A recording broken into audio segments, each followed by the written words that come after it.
Ingat teman-teman, saya berikan rumus sedikit ya. Kalau Anda belajar hadis, menemukan kalimat Ibnu Omar, Ibnu Abbas, itu nama aslinya rata-rata Abdullah. Kenapa dihapuskan nama anaknya dan disebut kemudian nasab ke bapaknya untuk memberikan inspirasi kepada orang tua di masa datang bahwa begini cara mendidik anak seperti Nabi mengajarkannya. Jadi kalau anak itu kemudian beramal, orang tua dapat pahalanya. Ya, teman-teman kenal Ibu Umar bin Khattab? Bagus. Oke, baik. Belum ditulis sudah kelihatan kenal Umar bin Khattab, luar biasa. Hari ini spesial. Gak apa-apa, Mas. Saya selesaikan. Datang sendiri, ngajar sendiri, ngapus sendiri, ngapus sendiri. Jamaah tinggal nanya, lihat masuk surga, enak banget. Masya Allah. Surga Firdaus lagi. Udah, nggak apa? Udah selesai. Ya. Mudah-mudahan antum ke surga juga ya. Insya Allah. Bercanda ya, mudah-mudahan nyata. Oke, fokus. Di sini. Fokus baik-baik. Ya. Tadi kita katakan Abdullah misalnya, Ibnun itu anak laki-laki, nggak pakai kepala, gini, Ibnun. Disingkat jadi bin. Bin itu anak laki-laki. Ya. Dibuang ininya jadi bin, dipindahkan harakatnya ke sini. Jadi asalnya begini, Ibnun. Kasrah itu sesuatu yang pecah, kecil. Bunyinya lembut, gitu. Ya, makanya perempuan seringkali menggunakan kasrah. Anta, tapi perempuan anti. Ka, perempuan ki. Jazakallah khair. Semoga Allah berikan kepada Anda pahala. Ka itu untuk laki-laki. Jazakillah khair itu untuk perempuan. Awas ya, akhwat, penting itu diketahui. Karena saya pernah mengajar pakai batik, pakai peci. Setelah selesai, Ustaz terima kasih memberikan pengajaran. Jazakillah khair gitu ya. Saya masih pakai peci itu. Ya nggak apa-apa lah gitu. Oke. Nah, ibnatun perempuan. Ibnatun anak perempuan. Ini boleh kita hapuskan. Kalau kita hapus ini, yang depan ini, begini, ini dihapus, maka harokat ini pindah ke setelahnya. Geser. Ini ke sini jadi bi, ini ke sini jadi en, bin. Yes? Ini kita hapus, pindah harokatnya ke sini, di bi, ini ke sini geser. Bint. Ini bint, maka ini terbuka, jadi binti. Ingat? Aisyah binti Abu Bakar. Binti itu maksudnya anak perempuan. Makanya ada Isa bin Maryam. Loh kok bin Maryam? Betul, Isa anak laki-lakinya Maryam. Karena Maryam gak punya anak perempuan. Jelas ya? Nah di ilmu hadis, kalau ada ayah bisa mendidik anak dengan baik, maka nanti sebagai penghargaan bagi orang tuanya, nama anaknya akan dihilangkan, tidak disebutkan, cukup binnya saja nama ayah disebutkan.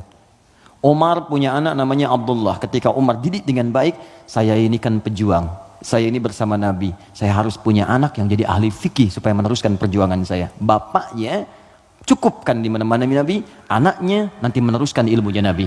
Maka dididik oleh Umar. Kalau Anda ke Madinah, ini Raudhah, ini masjid yang pertama awal-awal, sekarang karpetnya hijau semua. Kemudian di sini pintu Babus Salam, di sini makam Nabi, di sini mimbar. Ini pintu Baqi, di sini Bab Jibril, pintu 46. Bab Jibril. Nah, di sini ke sini ke Awali, di sini ada Baqi, di sini rumah istri-istrinya Nabi semua. Di depan pintu Jibril, Bab Jibril. Ya, jadi kalau ada Sayyidah Aisyah, kemudian Sayyidah Zainab binti Jahsy, Saudah binti Zam'ah, semua istri Nabi tinggalnya di sini, depan ini persis. Kemudian di sini, ini ada Abu Ayyub Al-Ansari, Umar bikin rumah di sini. Bikin satu kamar untuk anaknya Abdullah, dihadapkan langsung ke tempat Nabi.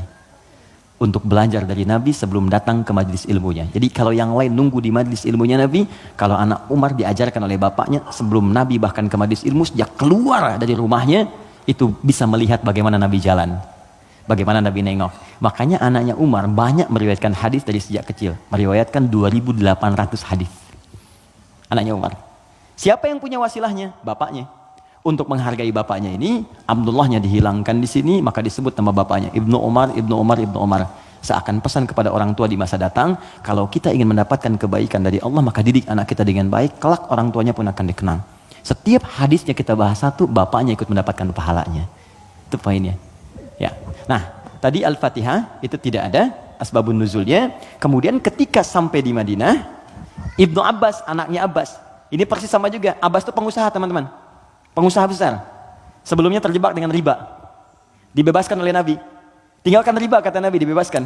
Dan dahsyatnya ketika ribanya ditinggalkan, awal-awal kan turun tuh. Setelah itu naik 2 kali lipat dari sebelumnya. Ribanya hilang, omsetnya naik 2 kali lipat. Nah, beliau sadar saya ini sibuk. Tapi di balik kesibukannya, bayangkan loh, paman Nabi, kerabat Nabi, muslim, mukmin bersama Nabi di surga, sibuk berbisnis, tapi masih punya waktu untuk datang ke majlis Nabi. Setiap akhir pekan datang ke majlis Nabi ke Sufah, belajar.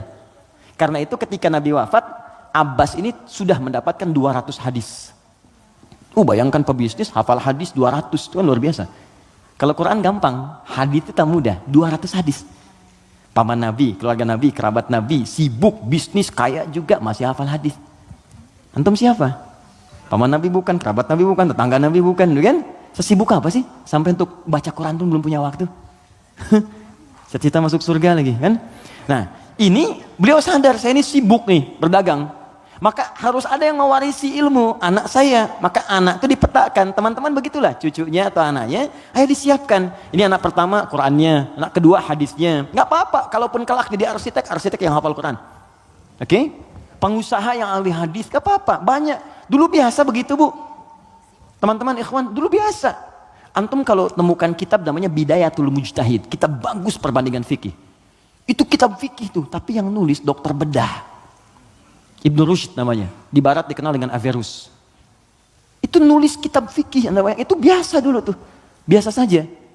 Nah, Abbas ini menginvestasikan anaknya, namanya Abdullah juga, untuk belajar ke majlis Nabi. Jadi setiap bapaknya berangkat titipin. Ketika Nabi wafat, anak ini usia masih 13 tahun. Bapaknya hafal 200 hadis, anaknya hafal 2000 hadis. Dan kalau anak dititipkan di tempat tertentu, maka habit itu akan membentuk dia untuk berperilaku. Tontonan yang dilihat itu jadi karakternya. Kalau dia yang diperlihatkan yang baik-baik, yang keluar baik. Diajarkan kata-kata baik, yang keluar baik. Sekarang ada pendekatan bagus, ini share sebentar.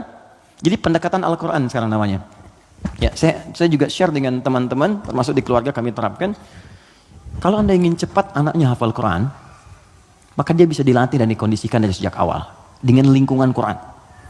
Misal, lahir dari 0 bulan ketika lahir, itu Anda kondisikan misalnya speaker aktif di rumah. Ya, dalam setiap 1 bulan dia dengar 1 juz. Bacakan aja 1 juz. Setiap 1 bulan, tapi jangan acak ya. Terurut. Misal bulan pertama juz 1, bulan kedua juz 2, pindah terus. Sampai bulan ke-30, usia dia 30 bulan dia sudah mendengar 30 juz. Dan anak itu sejak mulai dilahirkan, organ pertama yang berfungsi kata Al-Quran itu pendengarannya. Al-Quran langsung mengatakan, itu pendengarannya. Jadi ketika dia 30 bulan, dia sudah mendengar 30 juz. Itu sepakat dan sudah melalui research di sini, dia hanya butuh 6 bulan untuk menjadi penghafal Quran yang sempurna. Di usia 3 tahun, sudah hafal Quran 30 juz. Ini yang diterapkan orang tuanya Fajar. Beliau pengen bacakan sendiri, begitu dikasih ASI, bacain 1 juz. Begitu usia 3 tahun, kalimat pertama yang keluar di lisannya adalah ayat-ayat Quran. Dipanggil Ustadz mengecek, ternyata Allahu Akbar, 4 tahun sudah 30 juz. Terakhir kami ketemu sedang menghafal tafsir. Dan divonis lumpuh otak. Anda bayangkan, lumpuh otak hafal Quran 30 juz. Dan di mana Anda pada saat ini? Ya.